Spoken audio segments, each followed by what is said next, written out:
Hello everyone, and we are here with another video, but this time this video is the beginning of a new kind of series, and I'm happy to announce that I've been waiting and waiting, and I finally made this one. I'm still gonna continue with the other stuff, but let's begin on this one. This video is pretty much just expressions with matud. Okay, matud, expressions with matud, as in the song of Pilita Corrales, which is Matud nila, right? So matud means according to, or says blah blah blah, or says such and such, right? It has that kind of connotation. And you'll see through the examples, right? Now, matud is, if you're gonna use matud with in sentences and expressions, you need to use the non-focus markers. All right, and with the non-focus markers specifically, ni, the ergative demonstrative pronouns, and the ergative or ergative pronouns, and sa. And you'll see why. So these are all expressions of the non-focus markers because it's using matud or even segun and sumala both mean matud, right? So using matud or segun or simala introduces a clause. Now, a clause has to have a focus, right? But because these words introduce a clause, they're not the focus. The clause is going to have the focus, which these are the non-focus. They're just introducing what the focus is. I also put on the side here that you can use ingon or abi, and they are not, even though they don't mean the same thing and they don't work the same way, they do function similarly.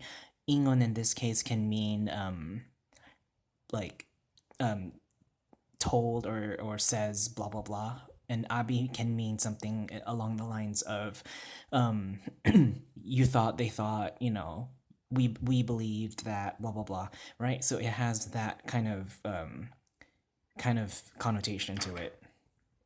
And just put that just for your reference, but our focus right now is matud, segun, and sumala, depending on your dialect or idiolect or whatever, right? And let's begin with these sentences. So, first sentence, matud nila nga lisud kaayo ang eksamen. Okay? Matud nila nga lisud kaayo ang eksamen. Also, I'm not going to be translating these anymore because, yeah. Matud nila nga lisud kaayo ang eksamen. So, according to them, right? Nila, we have to use that ergative because we see here that the main focus now is the ang examen, right? Kana ang akong an atong kuan. This is our focus now. The ang examen, as Matud introduced it, right? Muulan di ay ugma sa buntag sumala sa balita. Muulan di ay ugma sa buntag sumala sa balita, right? So it was according to that, right? According to the news that it was going to happen, right? And that's why here muulan was conjugated using the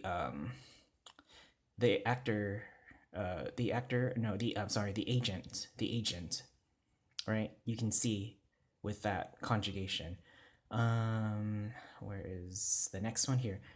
Matud in aning papel nga wag gyud ka nagbayad. So according to the paper, right, you really didn't pay. And again, like, you have to use the demonstrative form of the, or ergative demonstrative form, in ani, right, or ani, right? You can't use kana. Okay. What else? And the last one is nakatingala ang akong mga amigo. Según ni Agnes, siya ang kerida ni Pepe kung magsugal siya sa gawas. Alright, that's kind of like a sad situation, but here's what we want to see. Según ni Agnes, right? Again, because ni is a non-focus marker, and especially ni is marking the non-focus of a proper noun, Agnes, it fits with the definition for segun, smala, and matud. Alright?